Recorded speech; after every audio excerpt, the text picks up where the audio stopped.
Judy. Oh, I'm here. I'm trying to weigh myself down with this rock. Because having you introduce us has just made me weightless. Jim, come. Dana, pull me down. Come, Jim, come. come back. It's our There opening you cleaning are. events. The anchors. There me. you There are. you go. There you are. It's Hi, great to Judy. see you both. And now I'm going to leave you with Mitch for a little while, and I'll see you later. Thank you Thanks. so much. Thank you, Judy. Along with her husband George in the studios of Key West, I can think of no better bookstore partners. It's so cool to meet people, as Jim and Dana probably know, people who make pilgrimages to Key West with their kids just to introduce them to the great Judy Blume. Her work is so timeless. And so welcome, Dana, and welcome, Jim. It's And so her great to face makes the sun jealous. Yeah, exactly. Don't you think? Exactly right. And listen, you're gonna have to bear with me a little bit, but I just want to say something. Both of you have written something wondrous. It's genre defining. And piggybacking on what Judy said, though I know your films, Jim, and lots of your work, I just wasn't prepared for how stunned I was by the fever dream that's memoirs and misinterpretations. You know, at times, it's true. At times, it felt like I was reading Vonnegut on acid, the Vonnegut of the Sirens of Titan Vonnegut.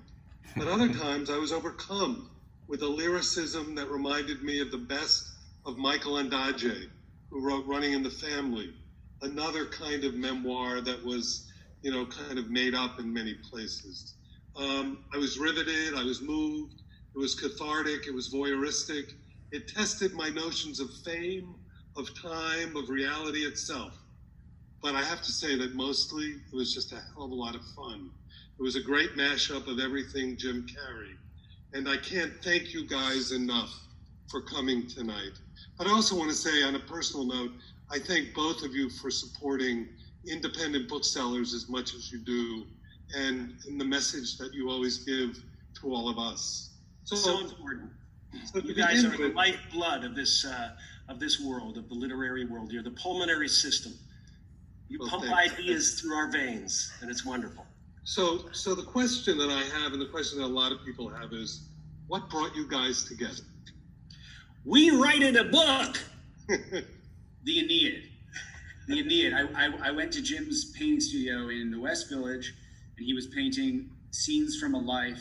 And I had in high school translated a little bit of the Aeneid slowly, but enough to recognize this is the moment when Aeneas walks into the Temple of Juno and sees the scenes of the destruction of Troy.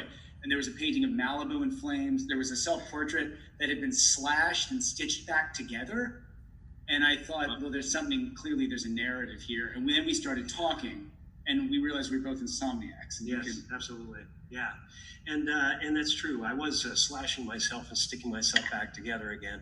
I've done that a few times. And we started talking about all this, and we went from the Aeneid to Gilgamesh and Enkidu, traveling the world together and connected. I'm hoping the worm won't come out of his nose anytime soon. You're ahead of me in line. No, and all of that made it into the book for those who haven't read it yet. I'm very jealous of all of those people out in Zoom land who haven't read this yet, because so good to have the shut-ins aboard.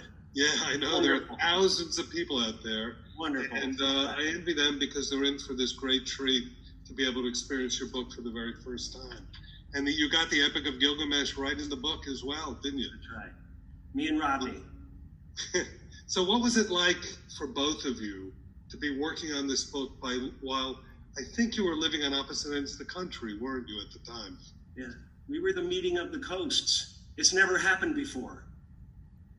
It's a time of peace in the artistic world. We marveled like halfway through that America is one of the only countries that separates film and television and like a lot of media by, a mountain range and a bunch of, thousands of miles.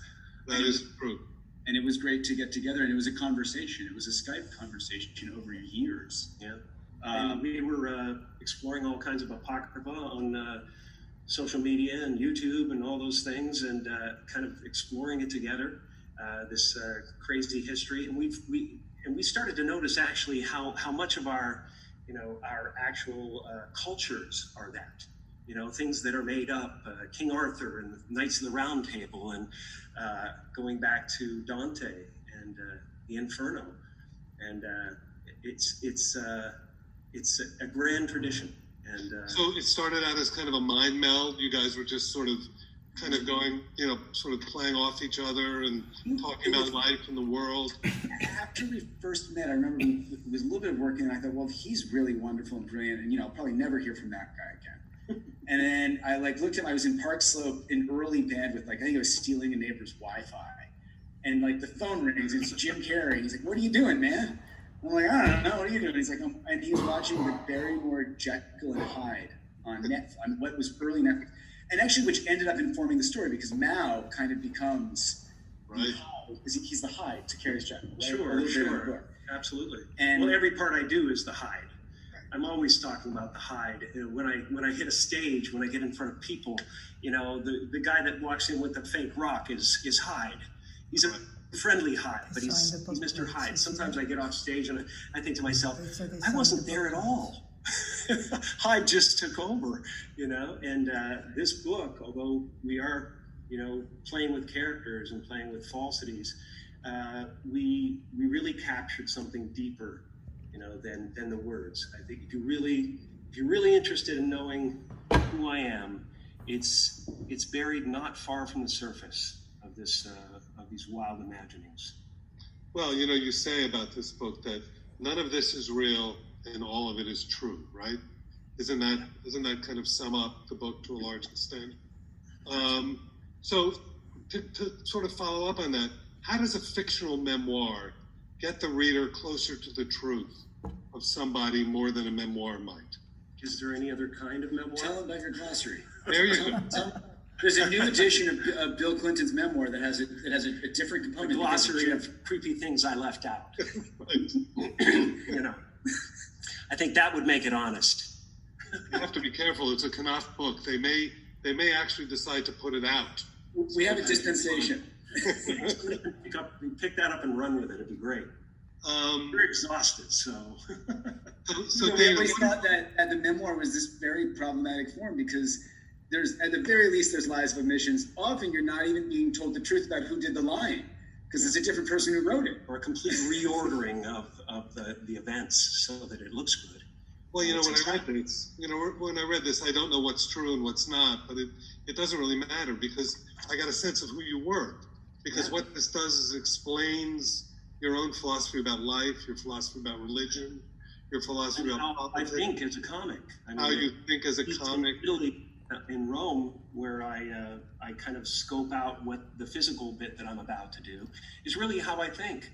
Every time I take a chance on being funny at a dinner party or wherever, I'm generally up against expectation and maybe I'm saying something a little dangerous.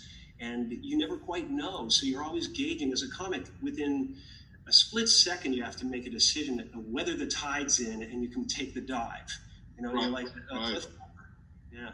Yeah. Well, the scenes in Italy were just charming when you decided to dance with that woman on the palazzo. That was beautiful. What's great about this is I know that, a couple of years from now, I'm going to have people coming up going, I was on the red carpet when you were in it. And that whole thing happened. Just like I have people all the time coming up and saying, you were such a cut up in school in Jackson's Point, where I never went to school. Right. But, the other thing that was really so charming about this and was so intimate was when you wrote about people that I know existed in your life, like your dad, right? Who had such an influence on you early on, and particularly with the comedy. Talk about that a little bit, if you would. Well, my father was the funniest man in the world. And one of the sweetest men in the world. These designations, these sainthoods, these coronations are given to people who go into foreign territories and beat back the natives, stick crosses around their necks and stuff like that. And I feel like, guys like my dad should get it, because if you knew him, if you met him for 5 minutes, you felt like you had a friend for life. And he would give you the shirt off his back, and he did everything he could to alter your day. in a good way. So when I did Truman Show, there's always a little piece of my dad in all my work. And when I did Truman Show and I wrote the line, good afternoon, good evening, and good night, it was my way of expressing how my father wanted to stay with you and pump you up and give you joy, you know, not only when he was there, but he wanted it to last for you. You know, he had really wished people well. He was a lovely man. And my mother is a different thing. She's the art, you know. She exploded in my life a few years ago, and I got to spend time with her. I spent the first 40 years of my life exploring my father's talent and the one that he gave me, and then suddenly mother's talent, you know, chimed in, and now I spend time with her by drawing and painting and sculpting. Talk about what that's meant to you. Your drawing, your painting, your political cartoons. What has that meant in your life right now? Like I need air. Yeah. I have to create in one way or another. I would be lost without creating. You know, I'm a complex mind, and if I didn't spend it doing something I thought was constructive, then I would probably eat myself alive. So that brings me to the book. So Dana and Jim, when did you know that this kind of mind meld was going to turn into a book? How did that when was the eureka moment when you said this should be a book? I think there were multiple eurekas, but there was one moment early on where after some conversation, he took me and said, "What do you have?" And I just described, because we've been watching, I described the shared experience of Insomniac Netflix viewing, which would inform the prologue. And I said to him, okay, well, there's this guy named Jim Carrey. And, you know, like and I just described the whole thing. And I after sending the text, there was this pause. I thought, well, that's the end of this project. I'm definitely off this. And he said, and I said, let me tell you something else about Jim Carrey. He may have seen something shocking on one of these shows. He may have seen some autopsy photos. He may have become paranoid about what's going to happen to him when he finally bites the dust, that he might be shared, you know, there may be selfies in the morgue. And it gets him out of bed and compels him to completely make himself up, do his hair, do some makeup, do some tweaks, cover the zits, dress in something nice so that he can go and sleep with the solace of knowing that he will make a lovely corpse if he should fade into sleep. And I knew I had a partner. At that point. And because that is an exaggeration, but not really. I mean, it is a concern. You know, you look from everyone from Jesse James to John Lennon has been pictured, you know, in that way. We had a lot of time on our hands during COVID, and we read the David Ferry Gilgamesh, and there's that beautiful line, 2 people together, companions, can prevail against the terror. And creating is, you know, can be terrifying. But in that moment, I thought, okay, he and I can tackle anything that comes our way. Yeah, and also the concept of, you know, having someone care about you, having someone miss you, you know, having family, having friends. And that's what you guys are all here for, so that I don't eat garbage in the next life. Well, you know, there's a whole bunch of things that just stuck out to me. That's funny. But there are things that I wrote down that I was going to it. And part of it is, you know, throughout the book, obviously, chaos is there. It's everywhere. The chaos of our world, the chaos of celebrity, the chaos of everything. And I was really struck by this terrific line, and I don't know which of you wrote it, but whoever you did, congratulations. The ancient tug of war between sweet and savory. There's nothing, I mean, that's life, right? The ancient civil war the ancient tug of war between sweet and savory. Talk about that a little bit in your own life. Yeah, well, I know that, you know, he was inspired by the ideas that I was talking about in the Jim and Andy documentary. Came later. Was it? Yeah. No, it was a free will experiment. But the Jim and Andy was like 2018. Oh, okay. But it was the Sam Harris free will thing that you don't know what you do until after you do it. It was the same idea. Yeah. I've been kind of ruminating on that for a long time. Do we really have free will? But Why am I drinking the tea? Do I have dry lips? Free will experiment at the Saharan Motor Inn. Exactly. My favorite place on Sunset. Yeah, no. Another line that just popped out at me, and I'll throw it out to you, and you can just sort of riff on it. The mind is untrustworthy, a sewer of illusions, right? Buddhism. Yeah, is that a Buddhist? That, Jim was There's a way lot of more into Buddhist- Buddhism than I yeah, was. There's That a lot of was Buddhism. There's a lot of Advaita Vedanta in the book. You know, the idea that there are no two things. And in fact, we had a narrator character that was going to be involved in the story and narrate the story. And then eventually, he just dematerialized, and it became kind of the voice of wholeness. It has an infinite knowledge of all its parts. You know, and you and I are its parts. You know. She's in Toronto. Robert so Wright she released said that book, she Why tried Buddhism is True, while we were working.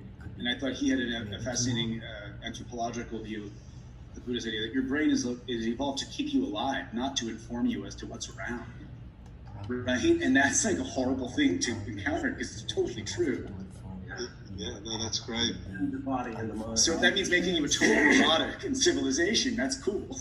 That's cool. No, Oh, this well, is wonderful. you know, Take hold and ruin everything. That's why Oh, we create. stop it. We want to put out instead of take in and fear everything. well, you guys develop such a closeness where seems like you can finish each other's sentences really to a large extent. So, what surprising thing did you learn about each other during this collaboration? Not so surprising, but master storyteller. Yeah, Incredible prose, beautiful prose, Yeah. poetic, gorgeous language. And we would get into, like, if there was an extraneous beat, James Fox said this about Keith Richards, but to a far greater degree with Jim. Jim would know it. And if there was something precious that was just beneath the floorboards, Jim would say, no, if we tear up that linoleum, there's a mosaic underneath there. We got 2 more hours, we're going to keep going. Yeah, I know. I grind. Early on in my career, I had dinner with Jim Brooks, and he instilled something in me. I said, what's the most important thing I should know? And he said, sweat the jokes. And it evolved into sweat the moments. Don't let moments go by when you know there's something to be had. You know, so I'm relentless that way. And you know, I think that we both kind of stepped into each other's territories and we learned from each other. So we really melded minds at a certain point. And then we got to a point where you could tell when the other person was seeing something so there's trust. Like there was an early moment, because you need a ton of trust to do this, right? So, where I think it's the chapter with the seance in Malibu, which was good, and it was a lot of it, but we read it aloud. It's a retrieval. I felt like I was in a sweat lodge during that. During That's the goal. Isn't that great? That was the I goal. mean, I really felt like I was right there. But we read it the first time, and Jim was like, like lovely stuff, man. But like, what's missing here is, Kelsey really wants to be the guru. I had to, where I invited a spiritual teacher so everybody could ask them questions, and there's always one person that doesn't let him answer. They spew out their personal philosophy, and then they turn to the guru and go, "Right? Am I right?" It was masterful, and the guru was just putting Kelsey down. Let him finish. Let him finish. Yeah, he's trying to So, control. okay, let's talk about that a little bit, because a lot of people don't know that you name check so many people in this book. Nick Cage, Tom Hanks, Kanye West, Gwyneth Paltrow, Kelsey Grammer, Sean Penn, and that's just a fraction of the people that you mentioned. Tell us how you use them and why you use them. Well, it's a book about persona. It's about transcending persona. So you have to have some personas. You're in Hollywood, and we chose to use the people that have been renting space in our brains for the last few decades. We said we didn't invite them in; they hired teams. They did it. and cracked into our brains. Exactly. And they're fictions, right? And we always thought that was part of the greater argument for the book, which is to be an artist who's as well known as Jim is, to contend with the ideas of you that exist in a billion brains. Absolutely, especially now. There are 100,000 me's on YouTube. Yeah. And I don't identify with many of them, so that's just going to happen. And now we're witnessing the loss of IP and the kind of corporal essence that goes on beyond your death, and them making movies with James Dean, except without all the brilliant choices that James Dean made because of his conditioning and because of his special gift. Jim's always joked that you feel pretty secure for the next generation and the generation after. Yeah, But it'll all be that my sort great great grandkids that screw me. That's right. So, Just so, so anything. so in the book, it's really clear there is that pull between the commercial and the artistic, right? There's that pull. And it's never completely resolved, really. I mean, but you come to peace. There's a peace that you kind of develop around it. But you do For my grandson. exactly. I mean, he's really Right. the one that spurs me into going, you know what? This is for someone else. This is something I want to leave him. And even when I make those, 4-quadrant choices or whatever, a movie like Sonic, there's an edge to the character because there's an edge to me. I don't think that anybody is interesting, and you don't want to see a movie with a leading man who doesn't have an edge. Sonic's, I mean, your character in Sonic is also a great portrait of the arrested child Silicon Valley billionaire who thinks he Yes. knows everything and knows nothing. Yes. And these people are just spoiling the world in real time. So even with Sonic, that to me, he made a No, real it was a valid trenchant character. critique. Valid character, and again, he will not know where the end is or No. when to stop. His desire goes way past normal to the point where he wants to create some nanotechnology, some nano thing that it may cure something. It may cure a disease when he injects his little robots into your bloodstream to kill nasty cells. But once he's in, he's there and he owns you, just like prescription medications. It's there's an ownership that's going on that we don't control anymore. Jim, was this From a concern, diabetes. this concern with ideas and this concern with the larger culture, was that there from the beginning when you were doing stand-up? Was that always there? Was this kind of commenting on society, commenting on what's going on, the hypocrisy of things that you saw? Is that something you kind of grew up with? I think I came at things initially in more of a, stemming from my mother and seeing my father be so entertaining, from a place of just wanting to impart joy and fill the room with light. And I still have that, but now, of course, I'm a more thoughtful person and I have concerns. So as time went on, I realized you don't just help people by taking them off the planet, and being the carefree guy. You can also help them by, laser focus on a problem. And, so it's, that's the important thing is that I just want to free people from concern in whatever way I can. So that's grown over time, that concern. And also I'm really interested in doing something that's never been done before, or like Robotnik, nailing the next phase of our lives, in a comedic way or in a serious way. So it makes things much more exciting for me. And if I can pull off actually being popular at the same time, I'll do that too. Like Truman Show was an interesting story because we went to dinner before the movie came out, Peter Weir and Andrew Nichols and a bunch of people. And Andrew turned in the middle of the dinner and said, if this makes more than $40 million, we failed. And I said, F you, man. I said, you can have meaningful art that's commercial and does well with a multitude of people. If you really hit the right buttons and it's done well, which, Peter Weir, of course, one of the maestros, one of the great maestros. So you can have it all. You can have it all. And you've done that throughout your whole career. And another concern that is clear throughout the entire book, and it's clear that it's something that you've come to, is this whole notion of fame and what fame does to a person. And it sort of puts up barriers. You've got this line, fame is a mind plague. We thought it would make us immortal as it ate up our precious time. And then you say, raw appetite has always been the link between celebrity and tyranny. Yeah. And certainly in our politics of today, we see that more than any other time. Yeah, that was a wager when we started, and then Trump happened, and we thought, oh my Wow, God, we're actually writing what's I happening. think paid off 100 to 1. Well, that brings me to the reality show president. So yeah, no, it was amazing to think that you've been writing this for 6 years and just how current it is today, reading it during the pandemic. It's But just that's what like, happens when you're out of the way of the writing, when you're out of the way of the creation, when you have the courage to actually write down these ideas that go, oh my God, what is this going to get us into? And you actually follow it. There's a weird clairvoyance that happens. The guru you know? in the book says dare forward. And I Dare think forward, man. If we have one, that's probably our creative Yeah. motto. We'd have like a good idea at the end of the day, and then the next morning someone would call the other person and say, but what about? yeah, that's You're still great. getting texts from Nick Cage, dare forward. That's terrific. Well, as we were talking about, I mean, the book has, many people talk about this time as a kind of strange end time in one way or another.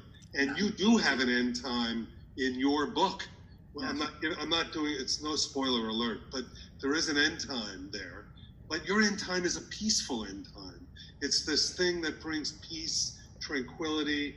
And I'm wondering if that is maybe it's not a comment, but do you think that during this period of such social, political, economic reckoning, that there is hope? Yes. In some sense, you're extremely hopeful in the book. And I'm wondering, in reality, seeing what we're facing, is the same hope there? It's the crowning of a new world. It's the labor pains of something completely new, I think. Where a different balance will be struck, and the people who are shaking the world and turning it upside down until all the money falls out are not going to have a place in that world, eventually. I believe that. So it is, it is an end, but, as I said before, though, there's a lot of metaphor in this book. And to me, it's an end of the ego. It's an end of grasping. And when you can have that end whenever you want, whenever you let go of the future and the past, and you actually sit in the moment and you go, okay, he's a good guy. I like being with him. I like being with you. I like all the people out there. I'm right here in this room. You're my universe, and I've always believed that time is an illusion, and that eternity is not a measure of time. It's the depth of this moment right now. We're in eternity. People always think of it as something coming. Mm-hmm. This is eternity. And the sustenance that you get from the past and the future. I mean, the future is your daughter, who you talk about so beautifully, and your grandson. And I know that they've been incredible influences in your life. Absolutely. Yeah. And then that's how we pose their little story in the book. Is I know, it's beautiful. saviors. They're my saviors. They really are. They have the most incredibly simple and wise and discerning wisdom that they impart to me every once in a while. And the passage you chose was perfect. Well, that was a good. There was original passage, which is That he reads to me. which was about, the original version was about hate. They're both from this beautiful from the book of mythology. right. Yeah. Which reading right now. Yeah.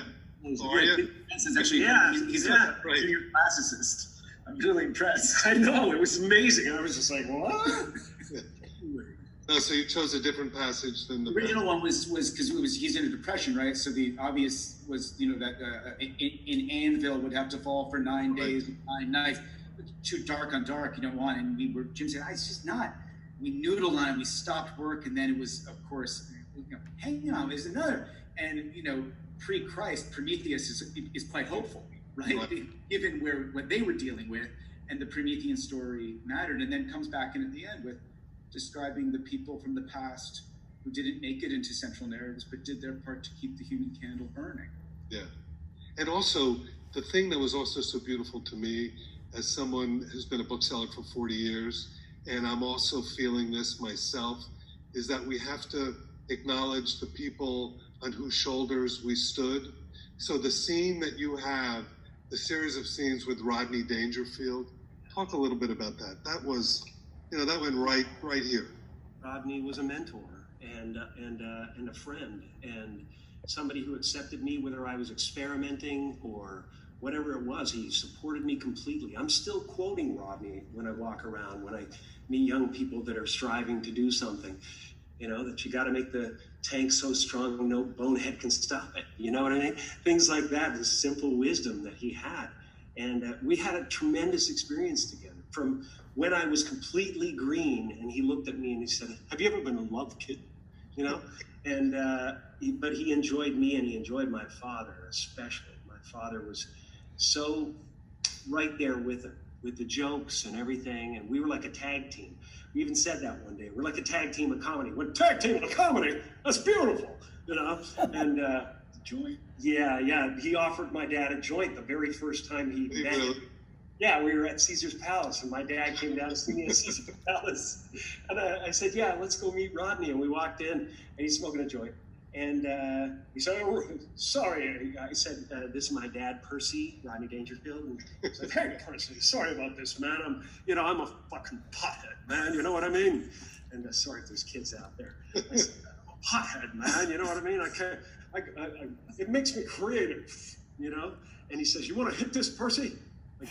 My dad immediately, without thinking, said, "Oh no, if I start that, I'll be up to 2 packs a day in no time." Rodney fell off his chair and said, "What's this?"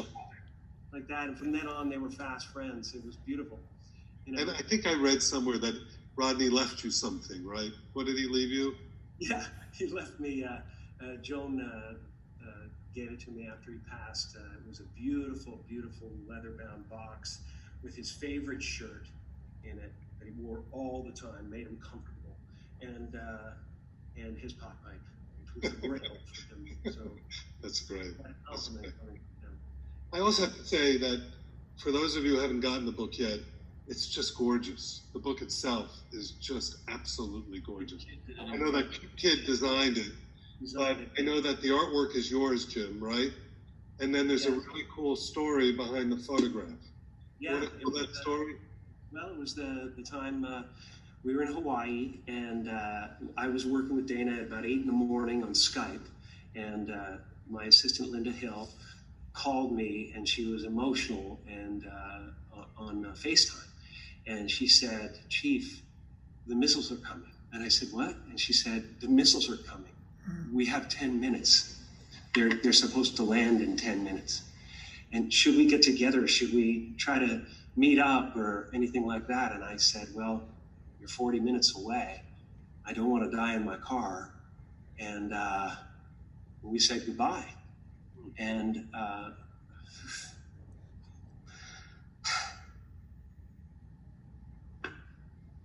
it was a hard moment.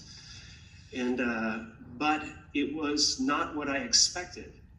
My first concern was to get off the island on the phone to my daughter, and I couldn't get through. It was too busy.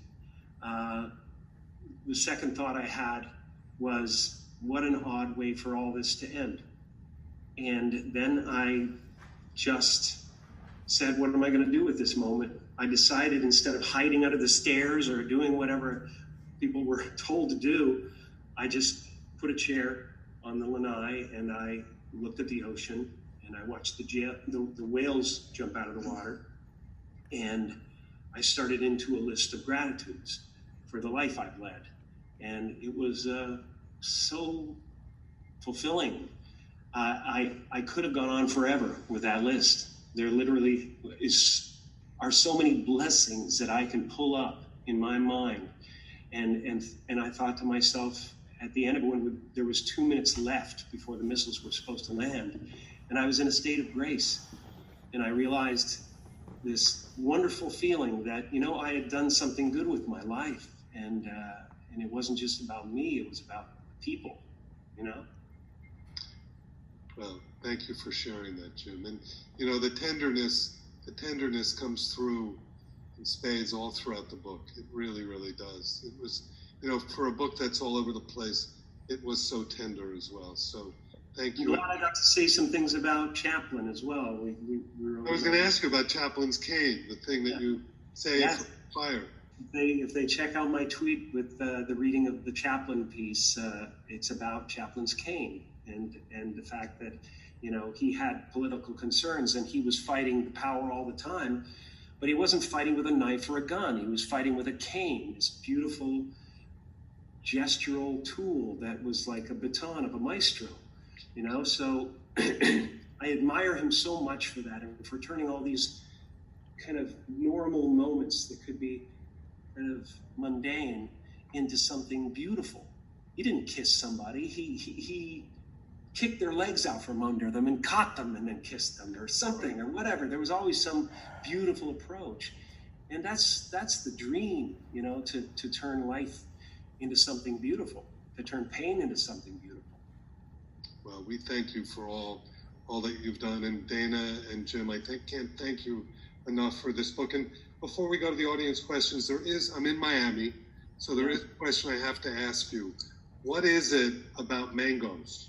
I decided last year, because I have a mango tree, I decided that, and this is symbolic of that, kind of. It's a monkey paw tree, you know. It's kind of like the mango tree. It became a symbol of abundance and blessings. And that's how I felt in that last moment. Like I had a full mango tree, more fruit than I can eat. And that's how I feel about life. I go through life kind of expecting more fruit than I can eat. And I share the rest of it, you know, as best I can. So mangoes have become a very important symbol to me.